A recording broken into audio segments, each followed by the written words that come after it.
नमस्कार, हिमकॉम न्यूज देख रहे हैं आप और आपके साथ मैं हूं नीतीश पाठक। आज स्टूडियो में मेरे साथ बातचीत करने के लिए मौजूद हैं एक बहुत ही बेहतरीन होस्ट, परफॉर्मर, अनाउंसर मानवी खिलनानी मैम। आपका बहुत बहुत स्वागत है मैम। आपका थैंक यू सो मच, बहुत बहुत शुक्रिया, धन्यवाद आपका। जी मैम। मैम, सबसे पहला सवाल आपसे यही रहेगा कि कोरोना काल का एक संकट चल रहा है। बिल्कुल। अब इस कोरोना काल का एक विकट संकट का सामना पूरा देश और पूरा विश्व कर रहा है और इसका खामियाजा हर इंडस्ट्री को भुगतना पड़ा।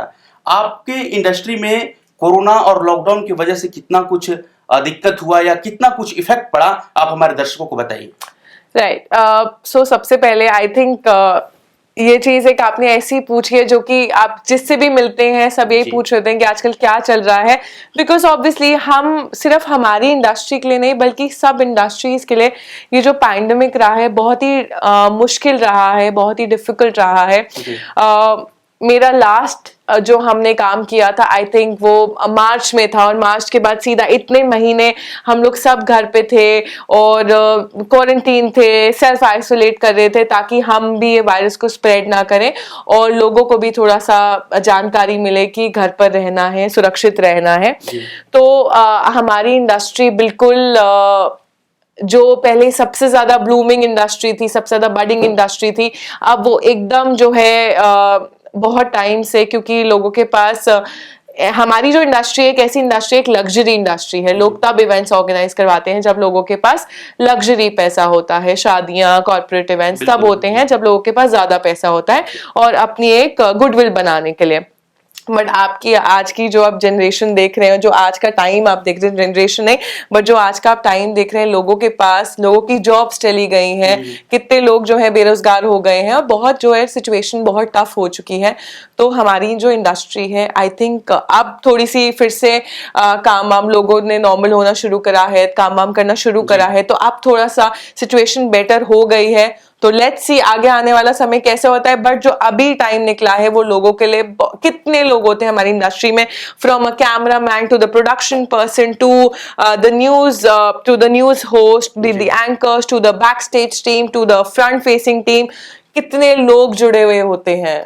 मैम, आपसे एक फिर कॉमन सवाल करते हैं। लॉकडाउन के दौरान सभी लोग आइसोलेट थे, बिल्कुल, सभी लोग घर से काम कर रहे थे, बिल्कुल, ऑनलाइन व्यवस्था और जिस तरीके से डिजिटली पूरा प्रभाव डाला है देश पर। तो मैम, आपने लॉकडाउन में कैसे उसको यूटिलाइज किया और अपने इंडस्ट्री के लिए या अपने प्रोफेशन के लिए कैसे उस लॉकडाउन को पॉजिटिवली यूटिलाइज किया और इंजॉयबल मतलब इंजॉयबल बनाया?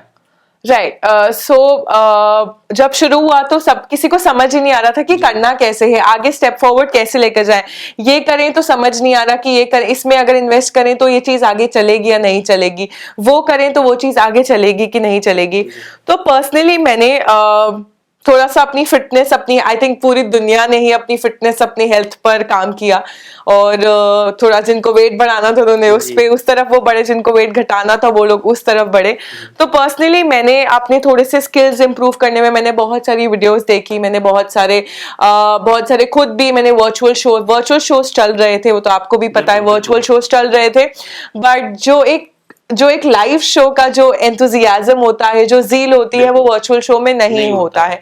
बट क्योंकि ऑब्वियसली काम करना था, सर्वाइव करना था, तो चीजें चल रही थी और हम भी अडेप्ट कर रहे थे। और अब न्यू नॉर्मल आ चुका है, पता नहीं ये न्यू नॉर्मल पर्सनली कितना सक्सेसफुल है या नहीं है, बट ऑब्वियसली हम लोग सब क्या लगता है कि सक्सेसफुल होगा ये न्यू नॉर्मल? देखिए, जो चीज आप जैसे बोल सकते हैं कि एक जिस चीज का चार्म होता है वो न्यू नॉर्मल में चाह कर भी नहीं आ सकता है, क्योंकि अभी भी कितने लोग हैं जो कि टेक्नोलॉजी को लेकर इतने स्किल्ड नहीं है। बिल्कुल सही बात नहीं है। अगर आप उनको बोलिए ऐसे करना है वैसे करना है तो अभी भी आपको कोई चाहिए जो कि उनको गाइड करे। तो हो सकता है कईयों के लिए चीज चल रही हो सकता है कईयों के लिए ये चीज बहुत अच्छी से दौड़ रही हो, बट अभी भी मैं समझती हूँ कि 60% लोग ऐसे हैं जो कि अभी भी टेक्नोलॉजी के लिए स्किल्ड नहीं है।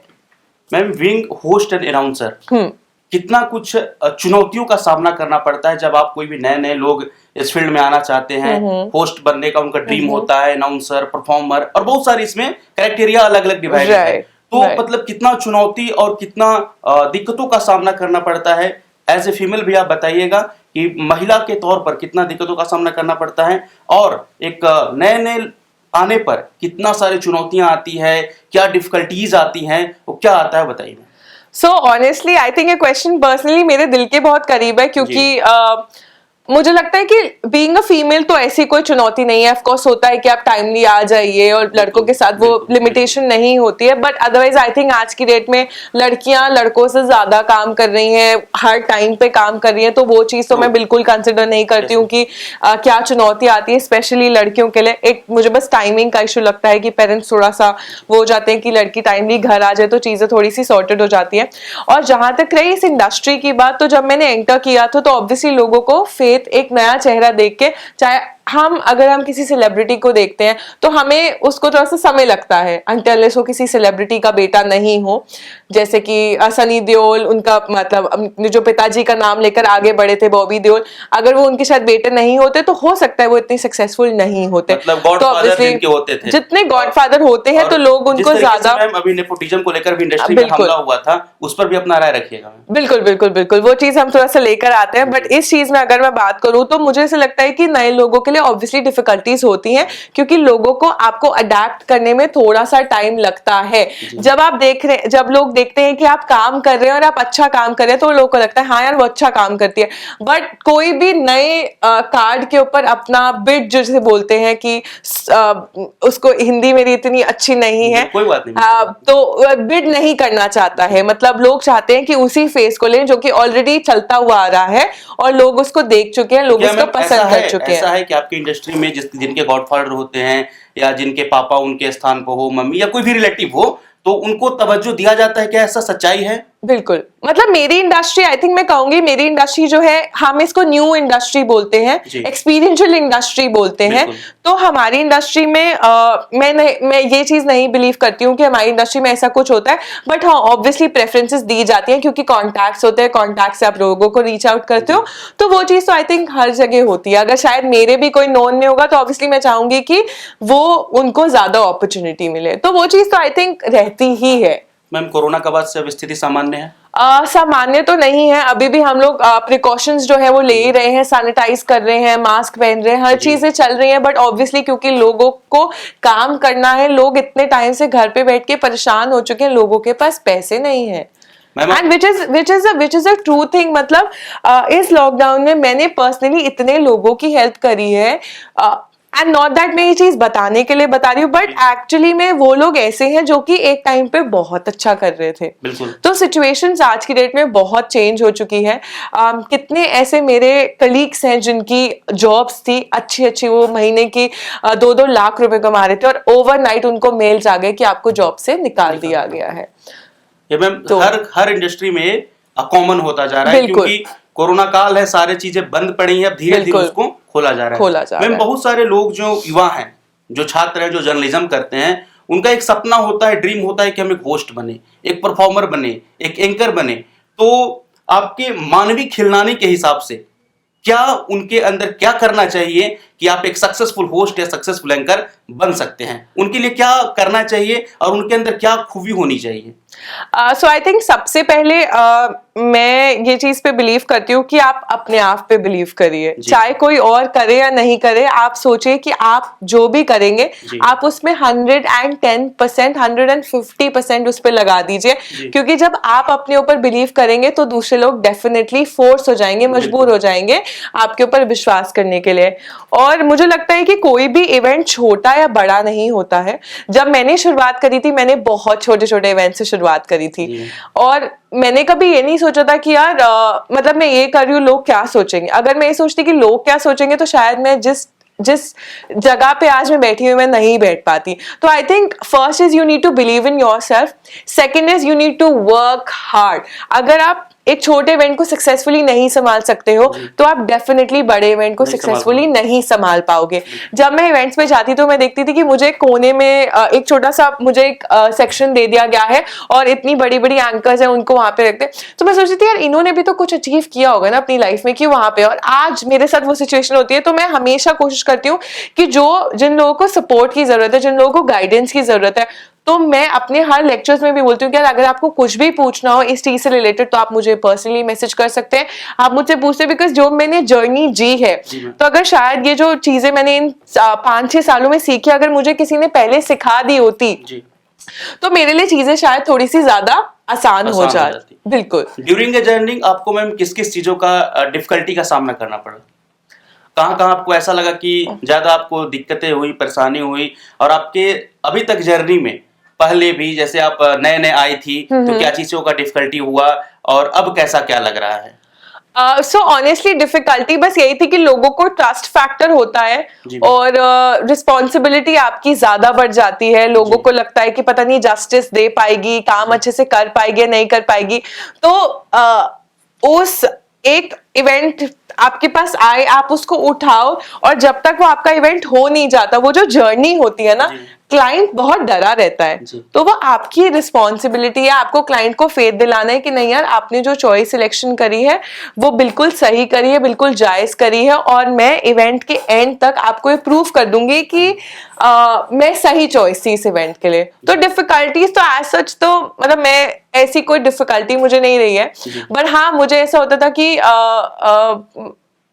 डिफिकल्टी तो आई डोंट, ऐसा कुछ डिफिकल्टी तो नहीं हुई है मेरे साथ। आई थिंक मेरा जो जर्नी रही है बहुत ही स्मूथ रही है, और मैंने शुरुआत करी और मैंने एक्चुअली मेरा एम था प्रोफेसर बनना, तो मैं बहुत क्लियर थी अपनी 8th क्लास से कि मुझे प्रोफेसर बनना है। इसी के लिए मैंने मास कम्युनिकेशन किया, मास्टर्स किया, पीएचडी के लिए पढ़ाई करी क्योंकि मुझे लेक्चरर बनना था, बट वो चीज नहीं हो पाई क्योंकि मैंने मुझे काम मिलना शुरू हो गया। तो जब आपको काम मिलना शुरू हो जाता है तो आपको टेम्पटेशन हो जाती है कि यार पैसे कमाने की एक जो लत हो जाती है, तो वो मेरे साथ भी हुई। तो देन उसके बाद कभी मेरा फोकस मतलब फिर होता है जब आपको लोग एक जो होता है ना पीपल अप्रिसिएशन, जो लोग आपको सराहा करते हैं, आपकी सराहा, if that's the correct word, हाँ, जो आपकी सराहा करते हैं, आपको बोलते हैं कि यार आपने बहुत अच्छा किया।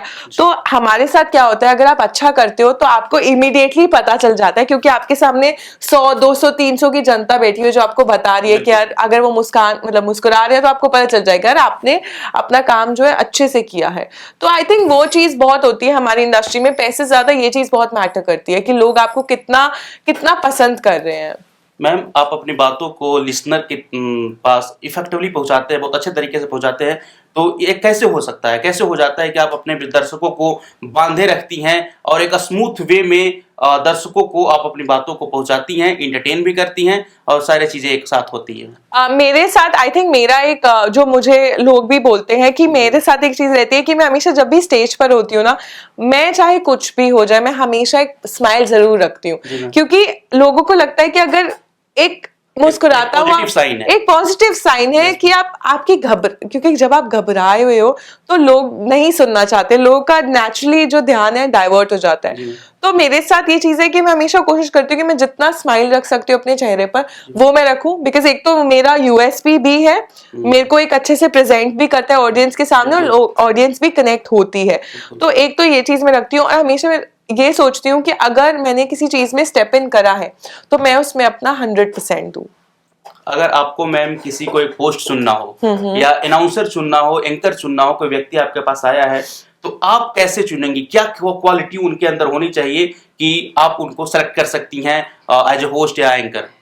आई थिंक ये बहुत ही सब्जेक्टिव है, बिकॉज बहुत डिपेंड करता है। अगर आप मेरी इंडस्ट्री का पूछो तो किस चीज के लिए मैं उनको सिलेक्ट कर रही हूँ, अगर मैं उनको कॉर्पोरेट्स के लिए सिलेक्ट कर रही हूँ या फिर मैं उनको सोशल के लिए सिलेक्ट, बिकॉज देखिए दोनों ऑडियंसेस बिल्कुल अलग है, या मैं उनको न्यूज के लिए सिलेक्ट कर रही हूँ, तो वो चीज बहुत ही सब्जेक्टिव हो जाएगी क्योंकि मुझे तीनों में मैं तीनों चीजें करती हूँ, मैं न्यूज भी करती हूँ, मैं सोशल भी करती हूँ, मैं कॉर्पोरेट भी करती हूँ। बट कोई कॉर्पोरेट वाला नहीं बोल सकता है कि मैं सोशल करती हूँ क्योंकि मैं उस रूप में ढल जाती हूँ। अगर मैं और मैं लेक्चर भी लेती हूँ तो किसी को नहीं पता चलता होगा कि मैं यार ये चीज भी करती हूँ।